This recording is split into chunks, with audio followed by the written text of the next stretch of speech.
Igbo rienụ, Igbo nwanụ, Igbo makanụ. Ọ bụrụ na ọ ji ekwe mme, tupuenụ m ma were okwu a wee mee ife.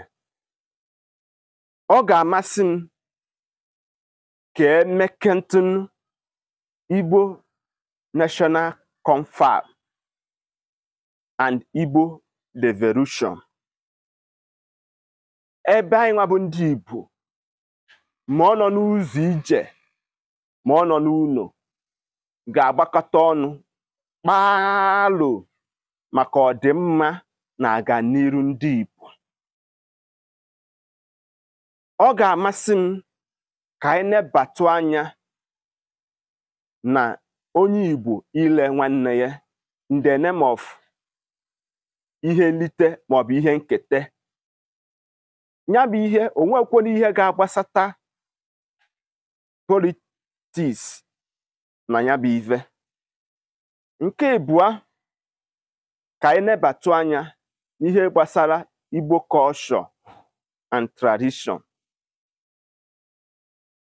Nke ịtọ, ka anyị nebatụ anya n'ụka na ọdịnala.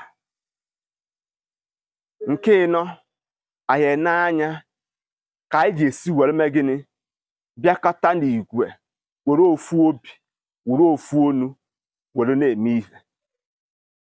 Nke ise, ka anyị nebatụ anya ka anyị ga-esi wee weta ezi mmepe pụrụ iche na aganiru na ọdịmma nwanne na nwanne.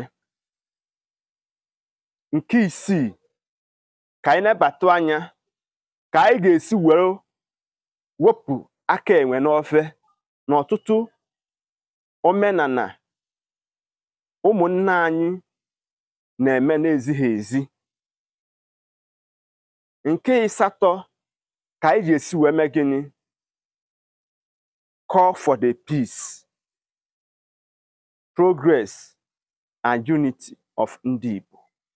N'ọtụtụ ihe dị iche iche a ga-akpa maka ya bụ ihe. Onye ka nsị were okwu a ma tụfuo onye kwunye bụ okwu.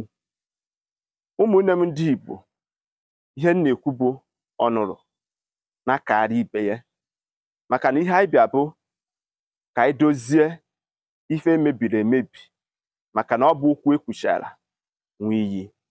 Ọ kwụsịkwa ka ọ ha n'onu. Ọ bụ na ọ bụ mbọsị mbụ, nnọọ sonye ma tụsaa ozi a. Gbaa mbọ ka ịtụnye oke nke gị na nke m ama mfu wee aja afa. Gaa na my YouTube page ka ị were anya gbara onwe ihe nkiri. Echefuna na ọ bụ nwanne gị nwoke ka gị na ya na-akara bụ Mazi-UC. Echefuna ọnụrụ kaara ibe ya. Ụmụnne m, mbọsị a ga-akpụ isi ka akpụdona n'afọ ọnụ. Ndị be anyị, ndewo.